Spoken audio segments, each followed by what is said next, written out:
பாதாளர் தம்பாடும் விண்ணோர் தம்பாடும் ஆறு பாடும் சாரா வகையருளி ஒரு பாட்டு சொல்றார்.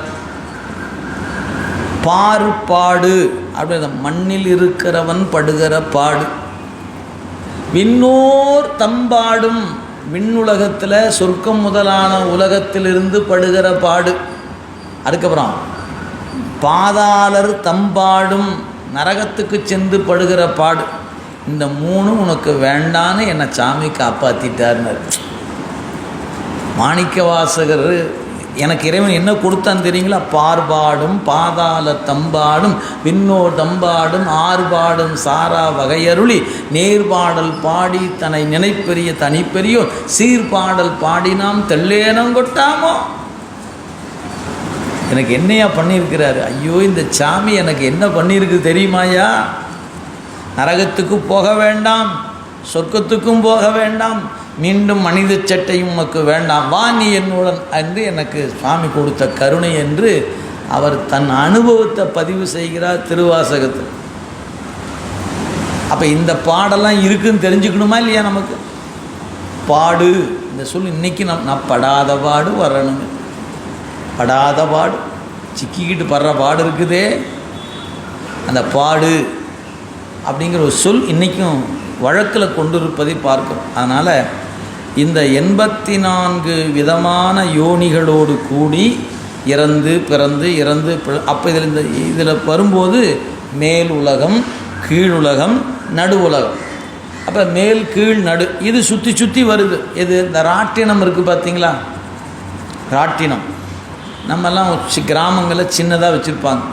இங்கே நம்ம சிட்டிக்கெல்லாம் வந்துட்டோம்னா பெரிய பெரிய பொருட்காட்சி போடும்போது ரொம்ப பெருசாக வச்சுருப்பாங்க. எப்படி இருக்கும்? அப்படியே ஏறி உட்காந்து அப்படியே ரொம்ப உயரமாக போகும், அப்படியே கீழே வந்தால் கீழே போகும், அப்புறம் மேலே.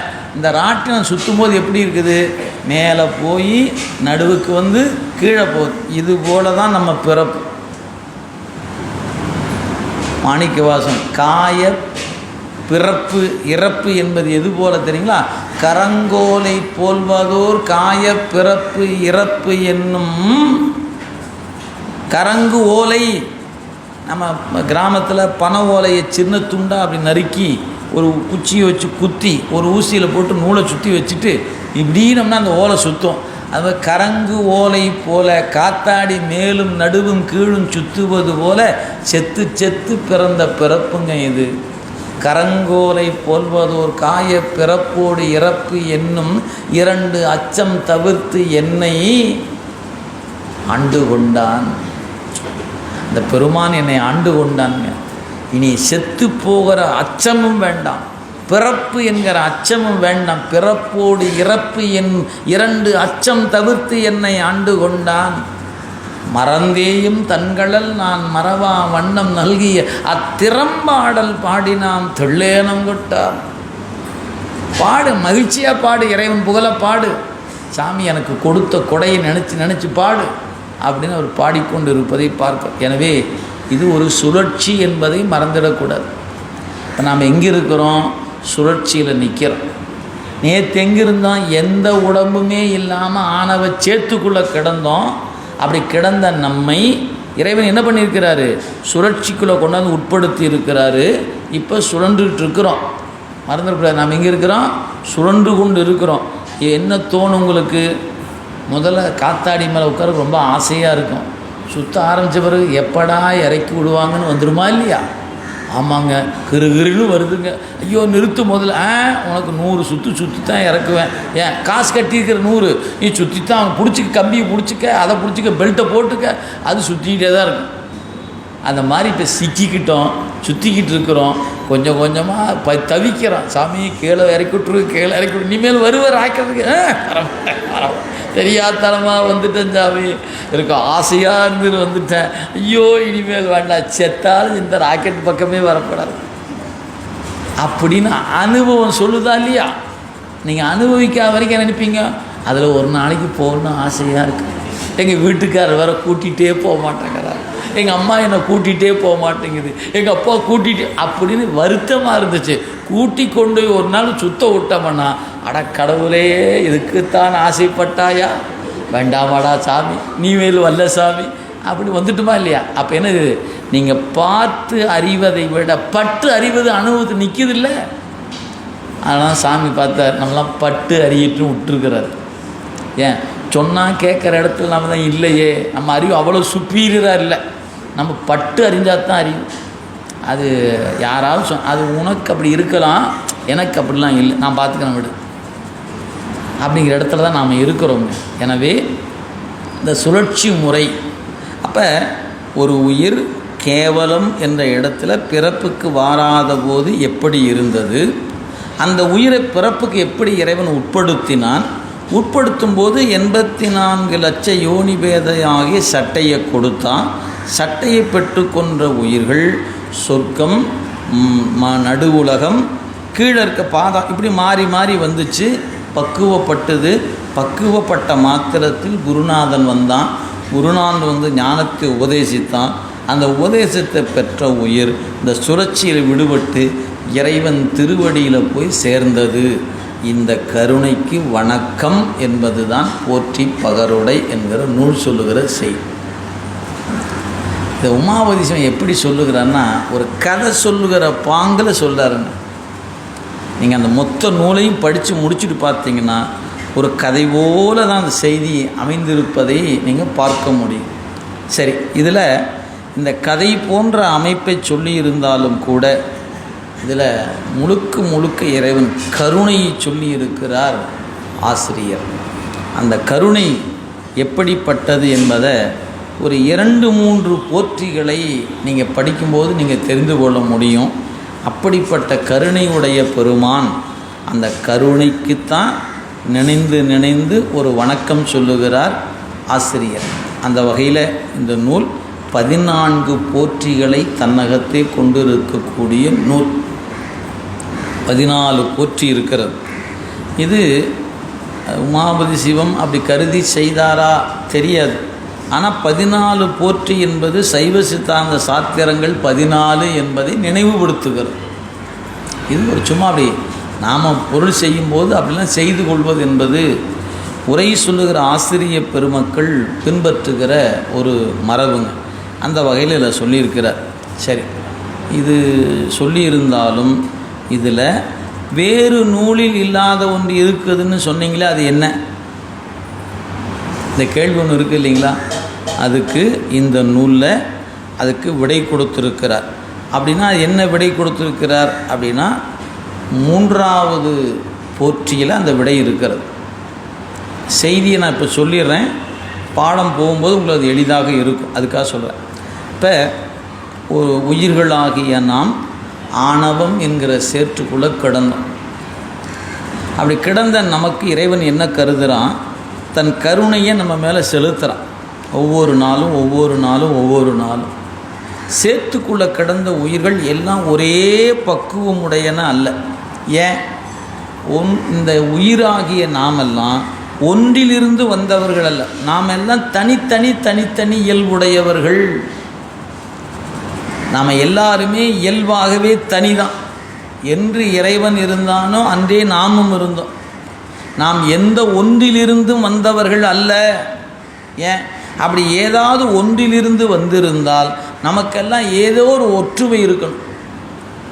ஒரு ஒற்றுமையும் ஒரு உயிரினுடைய தன்மையை ஆராய்ந்து பார்த்தீங்கன்னா உயிருக்கு உயிர் அது வேறுபட்டு இருக்கிற வழியே ஒன்று போல இல்லை என்பது தான் அடிப்படை நியதியாக இருக்கிறது. அப்போ நம்ம இதிலிருந்து எதை உணர்ந்து கொள்ள போகிறோம்? எந்த உயிர்களும் எந்த ஒன்றிலிருந்து வந்தவை அல்ல. இறைவன் இருந்தான், உயிர்கூட்டங்கள் இருந்தன. அந்த உயிர்கூட்டம் எங்கே இருந்துச்சு?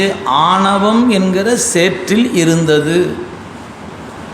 இதற்கெல்லாம் எப்படி இருந்துச்சுன்னு உதாரணம் சொல்ல போகிறார் ஆசிரியர். நாமளும் அந்த ஆணவ மலமும் ஒன்றுபட்டு இருந்ததுக்கு உதாரணமாக இந்த நூலில் 2-3 ஊமை சொல்ல போகிறார். அது பாட்டை படிக்கும்போது தெரிஞ்சுக்கலாம்.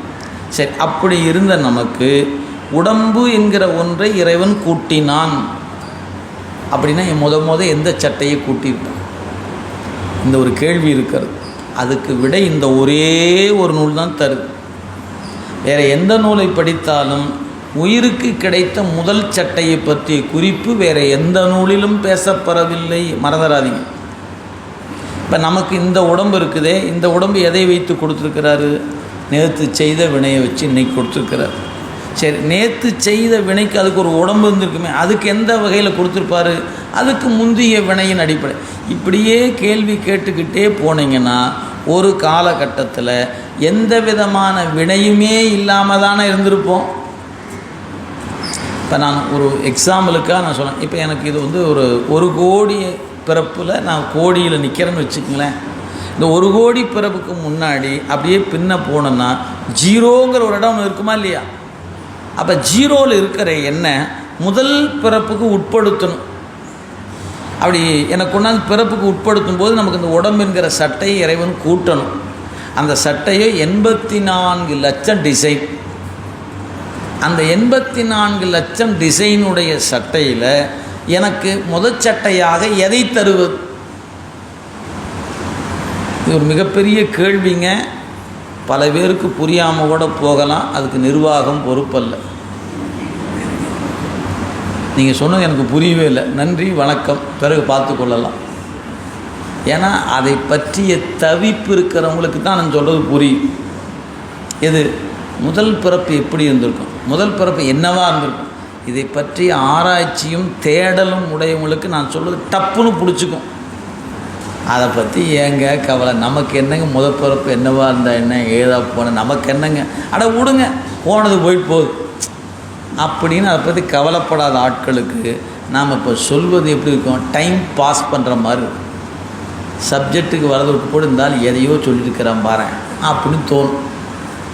பாடம் வந்தோமா எடுத்துமா புத்தே பூமண்ணு புத்தேல் அப்படி பாட்டுக்கு போகிறதுக்கு கூட கதையை சொல்லிட்டு உட்காந்துருக்கிறாரு. 1 மணி நேரம் ஆச்சுன்னா கதையை சொல்லிகிட்டு இருக்கிறாரு அப்படின்னு உங்களுக்கு போர் அடிக்கிற மாதிரி இருக்கும். இந்த செய்தியை உள்வாங்காமல் இந்த நூலுக்குள்ளே போனீங்கன்னா விளங்காது. அதுக்காக தான் இவ்வளோ பாடு. இந்த பாடு எதுக்குன்னா அதுக்காக தான். அப்போ முதல் பிறப்பு ஒரு உயிரை எடுத்து அந்த சட்டையை கொடுக்கணும். உயிர் எங்கே இருக்குது? ஆணவ சேத்துக்குள்ளே கிடக்குது. அதை அப்படி எடுக்கணும். எடுத்து என்ன பண்ணணும்? உடம்போடு கூட்டணும். கூட்டும்போது எந்த உடம்பு கொடுப்பது? இருக்கிற டிசைனும் 84 லட்சம். இதை கொஞ்சம் சுருக்கமாக சொன்னீங்கன்னா 7 வகை. இன்னும் கொஞ்சம் சுருக்கமாக சொன்னால் 4 வகை. முட்டையில் தோன்றுவது, வியர்வையில் தோன்றுவது, வித்தில் தோன்றுவது, கருப்பையில் தோன்றுவது என்று 4 வகை.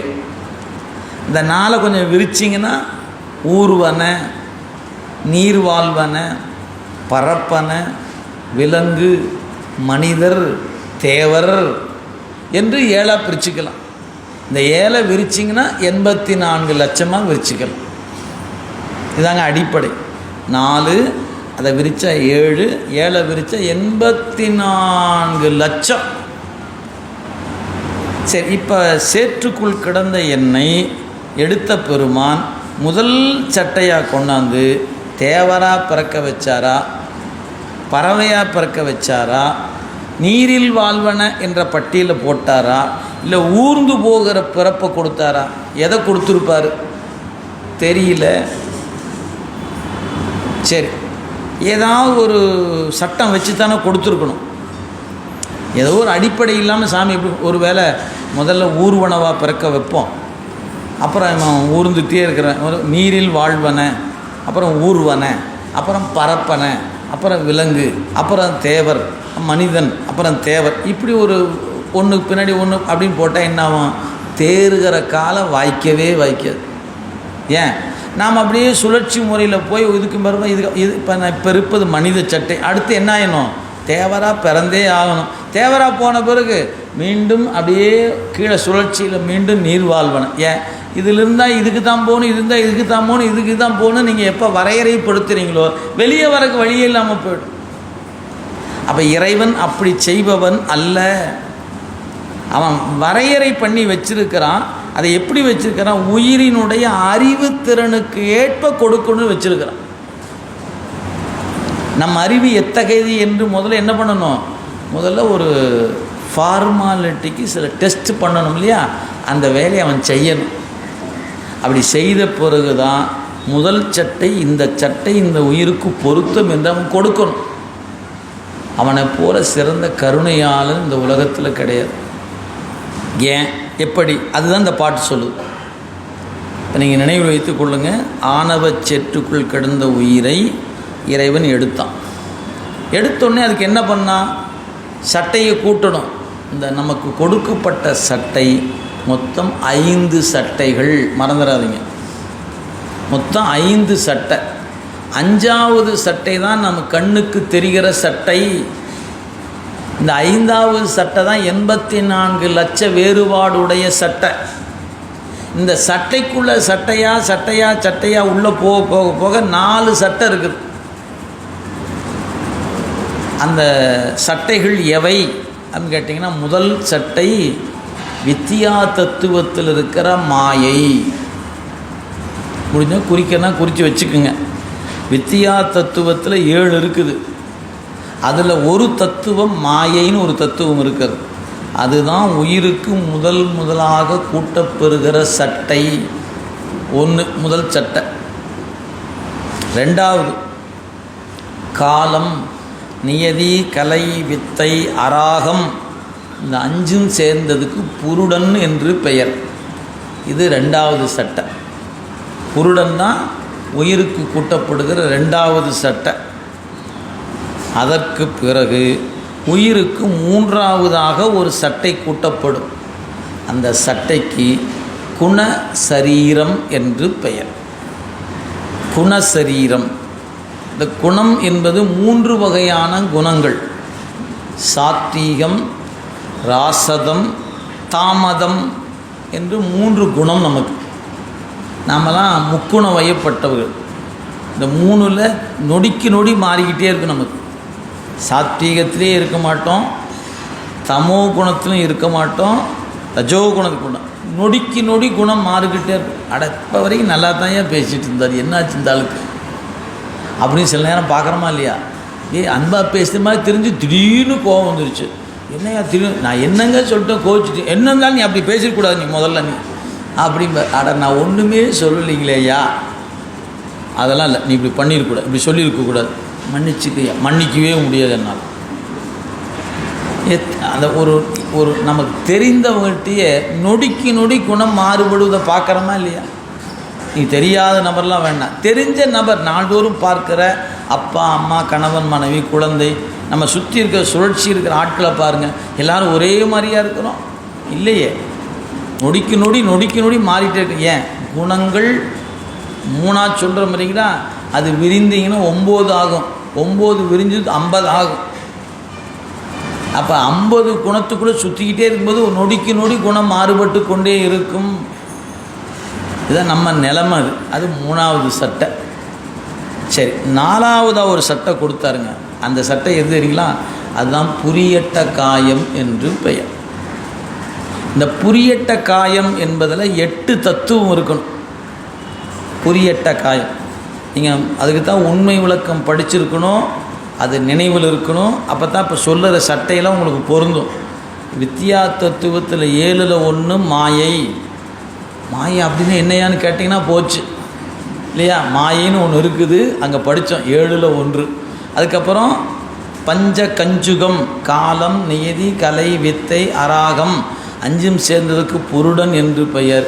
புருட தத்துவம் உயிருக்கு கூட்டப்படுகிற 2வது சட்டை. அடுத்து குணசரீரம், 3 குணங்கள் கூடிய சரீரம் ஆன்மாவுக்கு 3வது சட்டை. 4வதாக எங்கே இந்த குணசட்டை எங்கேயா இருக்குது? மூல பிரகிருதி, காலம், நியதி, கலை. அந்த கலையிலிருந்து பிரிகிற பொழுது ஒரு பகுதி வரும், மூலப்பிரகிருதின்னு பேர்.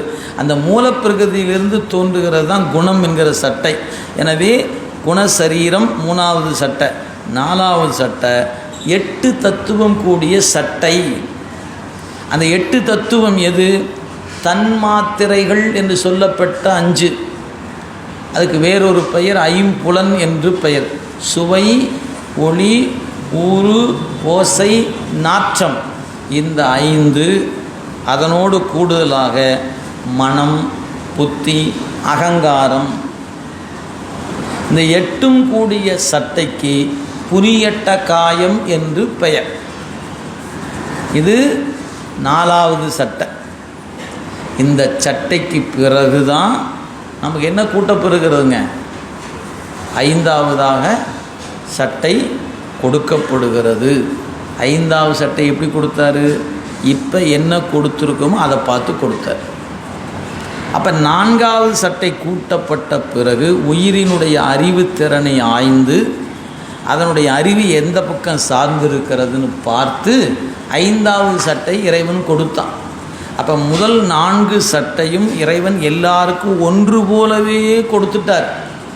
5வது சட்டை கொடுக்கும்போது தான் அந்த வேறுபாடு கண்டு உயிரினுடைய அறிவுத்திறனை கண்டு அதற்கு 5வது சட்டை தேவரா, பறவையா, ஊர்வனவா அல்லது நீர்வாழ்வனவா என்ற வேறுபாட்டுக்குரிய சட்டை கொடுக்கப்பட்டது.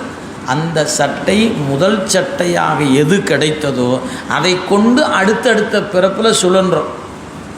அப்போ நீங்கள் சுழற்சி முறையில் வரும்போது ஒரு உயிர் இதுக்கப்புறம் இதுதான் ஆகணும்னு விதி இருக்குதா? அப்படி இல்லை.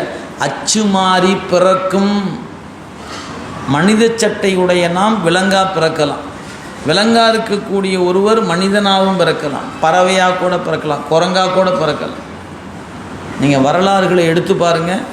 எலி என்கிற ஒன்று எண்ணெய் பருகச் சென்றது. அதில் போய் எண்ணெய் பருகிற நேரம் அந்த திரியை லேசாக கொஞ்சம் தூண்டி விட்டுச்சு. மாவலி சக்கரவர்த்தியாக பிறக்கச் செய்தான் இறைவன். இந்த செய்தி திருமறைக்காடு தேவாரத்தில் குறிக்கப்பட்டிருக்கிறது. நிறைமறை காடு தன்னில் நீண்டெறி தீபம் தன்னை மூக்கு சுட்டிட சுழன்று தூண்ட அப்படின்னு செய்தியை அப்பர் தேவாரம் பதிவு செய்திருக்கிறது காண்க. சிலந்தியும் ஆனைக்காவில் திருநிழல் பந்தல் செய்து உலர்ந்தவன் இறந்த போதே கோச்செங்கனானுமாக. சிலந்தி மனித சட்டைக்கு வந்திருக்குது கோச்செங்க சோழராக. ஒரு எலி மாவலி சக்கரவர்த்தியாக வந்திருக்கிறது. ஒரு சிலந்தி எங்கே வந்திருக்குது? மனித சட்டை தாங்கி இருக்குது. எனவே எலியின் பிறப்பு வேறு, சிலந்தியின் பிறப்பு வேறு. அப்போ நீங்கள் சொல்லக்கூடிய இந்த ஒன்றுக்கு அப்புறம் இதுக்கப்புறம் இதுதான் சொல்லியிருந்தா எலி எந்த சுழற்சியில் எவ்வளோ நாள் கழித்து மனித சட்டைக்கு வருவது? டார்வின் கோட்பாட்டின் வண்ணம் குரங்கிலிருந்து மனிதன் அப்படின்றோம். அப்படிலாம் இல்லை. நீங்கள் இன்றைய பிறப்பு மனித சட்டை, இதற்கு முந்தைய பிறப்பு எதுவாக வேணாலும் இருக்கலாம். இதுதான் அறியிட்டு சொல்ல முடியாது. நீங்கள் புராணங்களை படித்தீங்கன்னா அகலிகை என்கிற பெண் கல்லா போனான். அப்போ மனிதனாக இருக்கிற ஒரு உயிர் கல்லாவும் ஆகலாம். கல்லா இருந்த அகலிகை ராமனுடைய காலடி பட்ட பிறகு பெண்ணாக ஆனாள் என்ற வரலாறும் உணர்த்தப்படுவதையும் பார்க்கிறோம். ஆக பழைய காலங்களில் சபிக்கப்படுகிற பொழுது அவங்க வேறு வேறு உயிரினங்களாக மனித சட்டையிலிருந்து வேறு வேறு உயிர்கள் எடுத்து அவங்க உழன்று கொண்டு இருக்கிறார்கள் என்பதை வரலாறு நமக்கு உணர்த்துகிறது. எனவே ஒரு உயிருக்கு தூலமாக கொடுக்கப்படுகிற இந்த 5வது சட்டை ஏனைய 4 சட்டையின் அடிப்படையில் கொடுக்கப்படுவது. ஆனால் அந்த 4வது சட்டை கொடுக்கப்படும் போது என்ன உணர்வு வெளிப்பட்டதோ அதை பொறுத்து தான் 5வது சட்டை வழங்கப்பட்டது என்ற குறிப்பு இந்த நூலில் இருக்கிறது. தேநீருக்கு பிறகு மீண்டும் சந்திப்போம்.